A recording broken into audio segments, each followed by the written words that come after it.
হবে না সেটার উপর ডিবেট করি, সেইটা না করে আপনারা কি করছেন? রাষ্ট্রপতির ভাষণ বয়কট করছেন। আরে ভাই, রাষ্ট্রপতির হাতে শপথ নিলেন, রাষ্ট্রপতি শপথ দিল, রাষ্ট্রপতির সংশোধনী মানছেন। এই যে জুলাই গণভোট অধ্যাদেশ বলছেন, এটাও রাষ্ট্রপতি স্বাক্ষরিত, এইগুলো মানতে পারবেন। আবার রাষ্ট্রপতির ভাষণের উপরে 50 ঘন্টা আলোচনা করতে চান, অথচ উনি ভাষণ দেওয়ার সময় বলছেন আমরা বয়কট করলাম, ওনার ভাষণ শুনবো না। এইটা হলো জামাতি চরিত্র, এইটা হলো মুনাফিকি চরিত্র।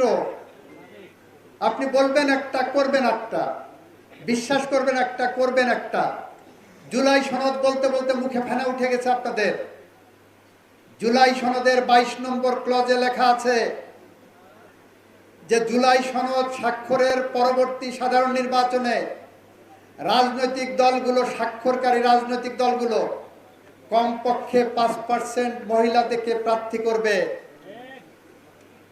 বিএনপি করেছে প্রায় 5% পারেনি।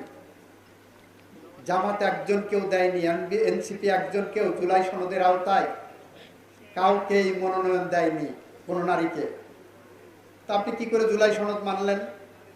জুলাই সনদে বলা আছে যে বিরোধী দলকে ডেপুটি স্পিকার দেবে। বিএনপি ডেপুটি স্পিকার অফার করেছেন, আপনি নিলেন না, আপনি মেনেছেন?